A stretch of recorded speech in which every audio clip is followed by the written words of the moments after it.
की जय।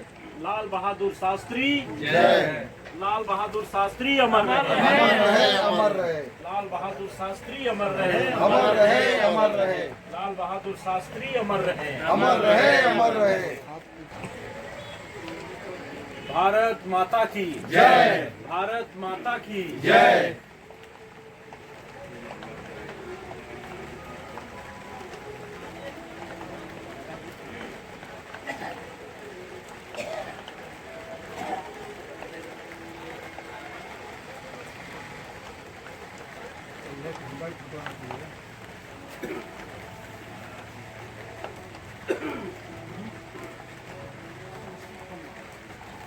क्या हुआ? ठीक है, थोड़ा सा पीछे रखिए।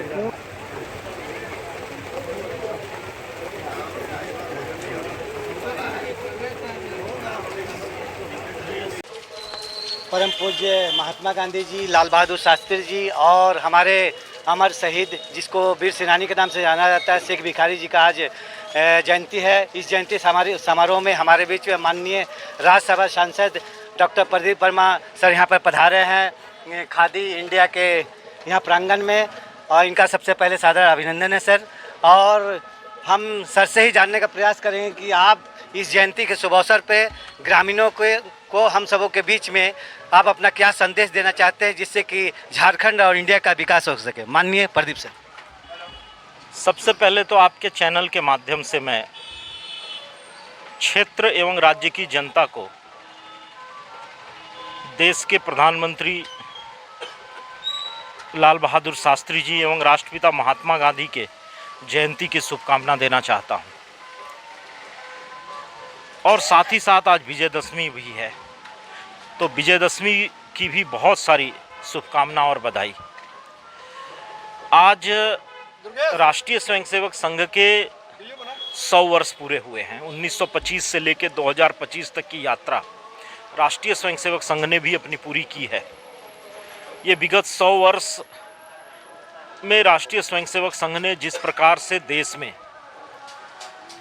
एक राष्ट्रभक्ति का वातावरण निर्माण किया, राष्ट्रभक्तों की एक श्रृंखला संघ के शाखाओं पे निर्मित हुई,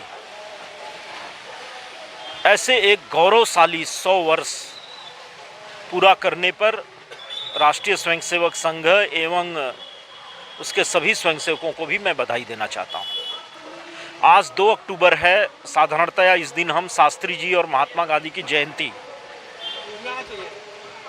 के रूप में मनाते हैं, लेकिन साथ ही साथ महात्मा गांधी और शास्त्री जी के जीवन को जब हम देखते हैं तो एक बात जो तुरंत हमारे ध्यान में आती है वो है स्वदेशी।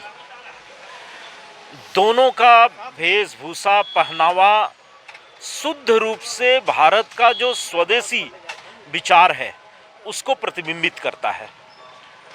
लाल बहादुर शास्त्री जी की सादगी और राष्ट्रपिता महात्मा गांधी जी के द्वारा जो चरखा दिया गया इस देश को, उसने इस देश में स्वदेशी का एक बड़ा आंदोलन खड़ा किया। और अब हमारे देश के प्रधानमंत्री नरेंद्र भाई मोदी ने भी पूरे देश से बार बार आह्वान किया है कि हमें अब स्वदेशी अपनाना होगा, आत्मनिर्भर बनना होगा। तो स्वदेशी और आत्मनिर्भरता ही भारत के समृद्धि का एकमात्र उपाय है। पूरा देश अपने स्व को पहचानते हुए स्वभाषा, स्वभूषा और अपने स्वदेशी वस्तुओं का उपयोग करके भारत को विश्व में एक महाशक्ति के रूप में, एक आर्थिक महाशक्ति के रूप में हम खड़ा कर सकते हैं। हाँ, स्वदेशी की परिभाषा थोड़ी बदली है। स्वदेशी का मतलब ये नहीं है कि कोई विदेशी कंपनी का वस्तु स्वदेशी नहीं है, ऐसा नहीं है। स्वदेशी का मतलब है कि भारत में बना हुआ कोई भी चीज हमारे लिए स्वदेशी है, जिसको बनाने में हम भारतीयों का पसीना लगा है, हम भारतीयों की मेहनत लगी है, वो स्वदेशी है।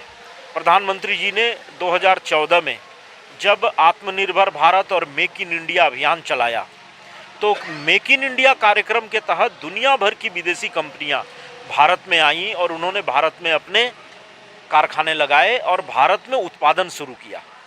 तो कंपनी विदेशी होते हुए भी उसका उत्पादन अगर बाहर भारत में हुआ है तो हमारे लिए स्वदेशी है। इस भाव के साथ हम स्वदेशी अपनाने का एक व्रत आज राष्ट्रपिता महात्मा गांधी के जन्म दिवस के अवसर पे अगर ले सकें तो उनका जन्मदिन मनाना और उन्हें सच्ची श्रद्धांजलि देना होगा।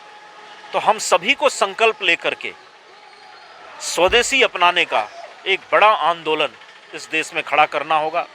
पिछले दिनों जिस प्रकार से अमेरिका ने आपने देखा हम पर अलग से टैरिफ लगाया, उसका एक ही जवाब है, स्वदेशी। तो आज महात्मा गांधी के जन्म दिवस के अवसर पे, लाल बहादुर शास्त्री जी के जन्म दिवस के अवसर पे हम सभी मिलकर के संकल्प लें कि हम स्वदेशी को एक जन आंदोलन बनाएंगे, खुद स्वदेशी अपनाएंगे और लोगों को अपनाने का आग्रह करेंगे। एक सवाल था आपसे सर कि माननीय प्रधानमंत्री श्री नरेंद्र मोदी साहब जी का जो सपना है कि 2047 में हम विकसित राष्ट्र बनाएंगे भारत को, तो इसके लिए क्या मापदंड है या क्या किया जा सकता है सर? देखिए, 2047 तक भारत को विकसित राष्ट्र बनाने का जो सपना प्रधानमंत्री जी ने इस देश के 140 करोड़ से अधिक जनसंख्या के साथ देखा है, ये निश्चित रूप से पूरा होगा और उसके पूरा होने का मार्ग ये स्वदेशी का ही मार्ग है। भारत को आत्मनिर्भर बनाते हुए हम स्वदेशी के मार्ग पे चल के ही 2047 तक भारत को विकसित राष्ट्र बना सकते हैं। भारत दुनिया के उन देशों में से है जिसका व्यापार घाटा सबसे ज़्यादा है। व्यापार घाटा ज़्यादा है इसका मतलब है कि हम निर्यात कम करते हैं, आयात ज़्यादा करते हैं। तो हमारे यहाँ व्यापार घाटा है। हम आयात ज़्यादा इसलिए करते हैं कि आज भी हम अपनी ज़रूरत के लिए विदेशी वस्तुओं पर निर्भर हैं। जैसे ही हम स्वदेशी और आत्मनिर्भरता को एक आंदोलन के रूप में प्रारंभ करेंगे तो विदेशी वस्तुओं पे हमारी निर्भरता कम होगी, तो आयात कम होगा। आयात कम होगा तो स्वतः आपका देश अमीर होता जाएगा और 2047 तक भारत को विकसित राष्ट्र बनाने का सपना हमारा पूरा होगा। तो कुल मिलाकर के मैं पुनः दोहरा रहा हूँ, स्वदेशी और आत्मनिर्भरता के रास्ते चल करके ही 2047 तक भारत को विकसित राष्ट्र बनाने का सपना जो प्रधानमंत्री जी ने हम भारतीयों को दिखाया है उसे हम पूरा कर सकते हैं। तो बहुत बहुत धन्यवाद सर।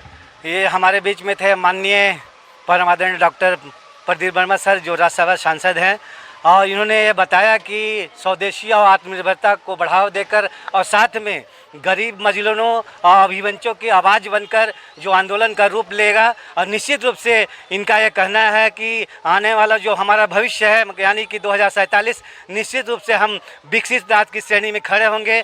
इन सारे जो इन्होंने सवालात और जवाब जो हमारी ग्रामीणों से मांगा है ताकि कंधे से कंधा मिलाकर हम भारत को एक अग्रणीय स्थान में पहुंचा सके यानी कि विकसित राष्ट्र बना सके, इन्हीं शब्दों के साथ तमाम दर्शकों का हम चैनल के माध्यम से हार्दिक अभिनंदन और स्वागत और स्नेह भरी विजयदशमी के हार्दिक अभिनंदन करते हैं, शुभकामनाएं देखते हैं कि आप इसी तरह से हमारे चैनल पर प्यार बनाए रखें और हमें ढेर सारा शुभकामनाएं दें ताकि हम आगे बढ़े। जय हिंदुस्तान, जय झारखंड।